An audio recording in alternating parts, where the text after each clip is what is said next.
Très à la mode en ce moment est un débat sur le visage, Oui. sur le joli visage. Il y a des philosophes qui écrivent, il y a des auteurs qui essayent aussi d'explorer le domaine du beau, qu'est-ce qui est beau, pourquoi c'est beau. Et c'est un des domaines qui est peut-être les plus curieux parce qu'il n'y a pas d'écriture vraiment profonde. Oui, après il y a des mathématiciens, il me semble, vont essayer de calculer les proportions, le nombre d'or, où il y aurait un petit peu un côté interculturel, où il y aurait certaines proportions qui se retrouvent un peu partout, non? Oui, le nombre d'or a été beaucoup utilisé pour montrer qu'il y avait un équilibre entre la verticale et l'horizontale. Il est de 1,618. Ok. C'est voilà la proportion. Et en fait, ça permet de décrire aussi une sorte de spirale qui d'emblée est harmonieuse et qu'on retrouve dans la nature.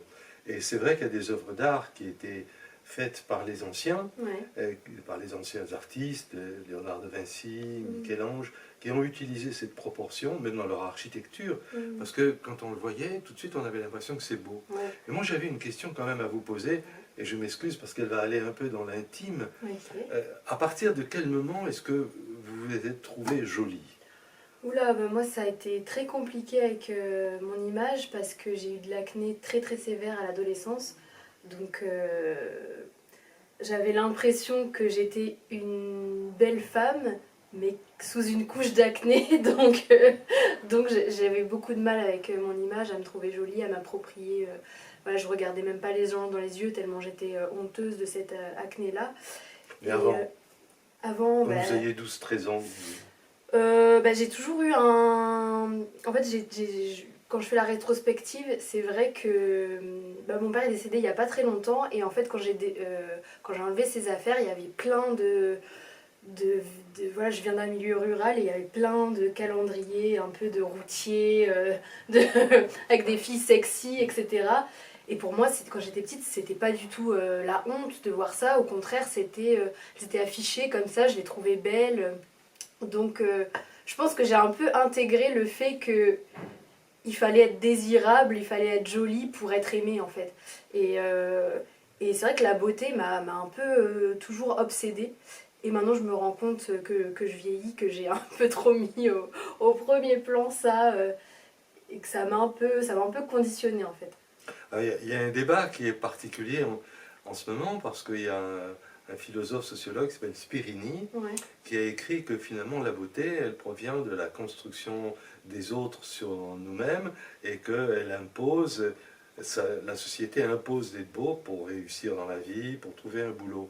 Et moi j'ai une impression qui est un peu différente, j'ai l'impression que on a un sens presque inné de la beauté. J'ai l'impression que la beauté, ça ne s'apprend pas. Alors c'est pour ça que je vous pose des questions sur votre enfance. Comment est-ce que vous pouvez caractériser pour vous la découverte de la beauté? Je pense que pour le coup, ça se fait aussi un peu à travers le regard des autres. Puisque voilà, on reçoit peut-être plus de compliments. Et ça rejoint un peu ce que je vous dis. Du coup, on a l'impression que notre valeur tient à ça en fait. Donc surtout chez les femmes, je pense que on a énormément de pression par rapport à notre apparence et que la société nous pousse à être dans cette quête de beauté-là. Mais quand on vous voit maintenant, vous êtes superbe, mais quand vous aviez entre 10 et 12 ans, est-ce que déjà il y avait une coquetterie, quelque chose? Oui, alors oui, tout à fait. Moi j'ai toujours été dans la séduction, voire même la sexualisation, de par des images auxquelles j'aurais pas dû être confrontée et auxquelles j'ai été confrontée. Et je me souviens, je mettais des chaussettes à cette époque et je me souviens, je me disais je vais draguer les copains de mon père. Enfin, voilà, j'étais vraiment là-dedans et je piquais les strings de ma grande sœur. Enfin, j'avais vraiment ce truc par rapport à la séduction à un âge très précoce en fait. Mais ça, vous ne l'avez pas appris, ça vous est arrivé comme ça. Bah non, je l'ai pas appris. Mais comme je vous dis, peut-être qu'avec le recul, c'est que j'ai été exposée à des images comme ça où j'ai toujours eu cette fascination pour des Pamela Anderson, pour un peu des bimbos que j'essayais un peu d'imiter quoi. Et alors, quelle est votre position par rapport au tatouage Alors moi, tout ce qui est tatouage, piercing, j'ai beaucoup de mal. Enfin, c'est pas mon esthétique, c'est pas une esthétique qui me ressemble et dans laquelle je me retrouve. Et c'est pareil avec même la couleur des cheveux, j'aime pas forcément quand ça sort de la nature, et je trouve que ça rejoint un peu ce que vous disiez. Même si je sais que culturellement les tatouages existent depuis la nuit des temps, il y a une sorte de... Enfin, je vois un peu le corps comme un paysage, et pour moi c'est un peu horrible à dire, mais c'est comme si on souillait le paysage quand on faisait pipi dans la neige, quoi. D'accord.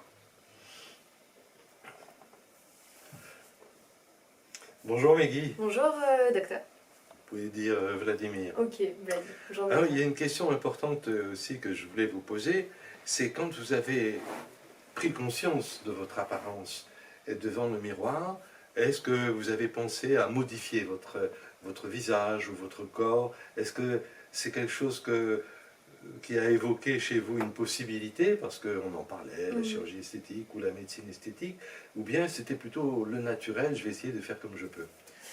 Alors, moi j'adore les beautés naturelles, j'ai jamais compris, malgré la pression de la société, médiatiquement, c'est vrai qu'on a vu ces 10 dernières années des femmes avec la bouche énorme, des sourcils énormes, un peu des femmes qui se ressemblent avec un profil type, et moi c'est pas dans quoi je me retrouve, et c'est pas ce que je trouve le plus attirant.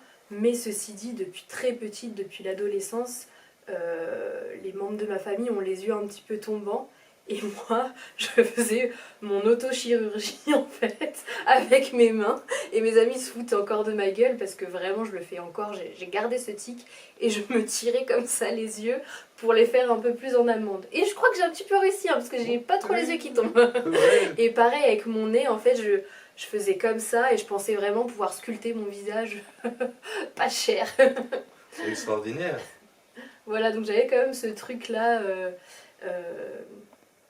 De modifier mon visage en fait depuis très jeune, et après c'est vrai que je me suis dit là j'ai 30 ans, mieux vaut prévenir que guérir, j'y ai pensé quoi.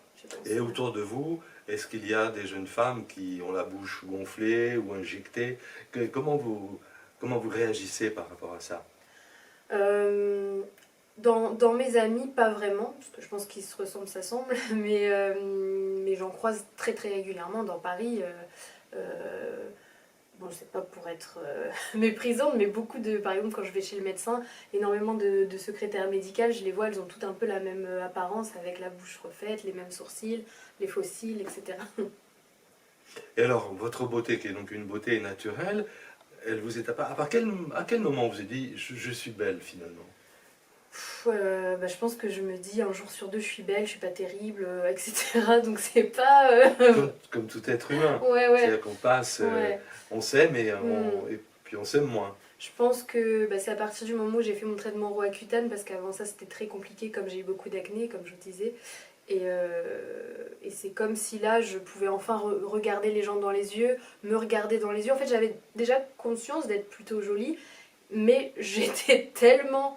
je sais pas comment dire, je voulais tellement croire que j'étais encore belle malgré l'acné, que je me regardais dans le miroir, peut-être à 3-4 mètres, et je plissais un peu les yeux comme ça. Comme ça je voyais ma silhouette, je voyais mes cheveux qui étaient pas trop mal, je voyais mon visage, mais je voyais pas l'acné. Du coup je me persuadais que j'étais jolie, quoi, parce que j'étais vraiment dans le déni de cette acné, de ce visage que je pouvais pas regarder de près en fait. Je confirme, vous êtes très belle. Merci.